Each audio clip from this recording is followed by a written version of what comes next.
another update, and today we're talking about coping with loss. This is part 2. My first segment was a couple of weeks ago. I thought I would do a video last week, but I ended up deciding to take a little trip. I need to get out of the house and kind of get a fresh perspective on things.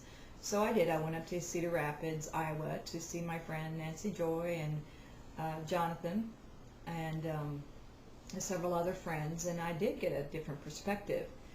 And what I found in the process of coping with loss, and I'm trying to create this little series of videos to kind of give you guys an idea of the journey. Even though I know everybody's journey is unique, there are certain things that we share in common. And what I found was that there is a tendency for me to try to distract myself or try to move on too quickly. I noticed that, my dad has been gone almost 2 months now, and I begin to get these ideas of, what, I should be over this. I should just be done with it, get on with my life, and, forget about the grieving. And I realize it's because grieving, if you give it space, it becomes very intense, and there are periods in which you just feel absolutely hopeless and lost. And that's not a feeling that a person who's an optimist is comfortable with. And me being more of an optimist, I really struggle with that. So I decided that, okay, I'm not real good at dealing with the whole hopelessness thing. And being in this house, as wonderful as it is day after day, kind of makes me feel like the walls are closing in on me. So I need to get out and just talk to somebody and get a fresh perspective. So I did. I went to visit friends that I knew I could talk to who wouldn't try to fix it or make it better. And they just would listen to me. And as a result of that, I gained some clarity in my journey as to where I was, and that it was okay for me to continue to feel these feelings until they're gone.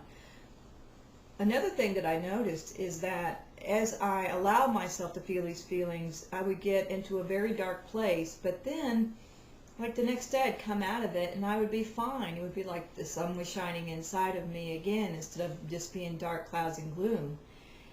And then there's another thing I noticed, and that was as I allow myself to feel these feelings, because I'm not dealing with just my father's death. All these other things that I never grieved are starting to come up. I'm having flashbacks to things that I haven't thought about in years that have started to just crop up in my mind. And as I allow myself to feel those, knowing that there are times they're going to take me into a very dark place as I feel them, as I do this, and I just allow them to kind of wash over me, I'm not only feeling better after I come out of it, after they've washed over like a wave washing over you, but I'm creating new space for things to come in. Because on this trip, I really got involved in this Egypt trip that my friend Nancy and Joy and I had started to discuss. She's a guided, she takes people on sacred tours through Egypt and Peru and Yucatan, and she's one of the most marvelous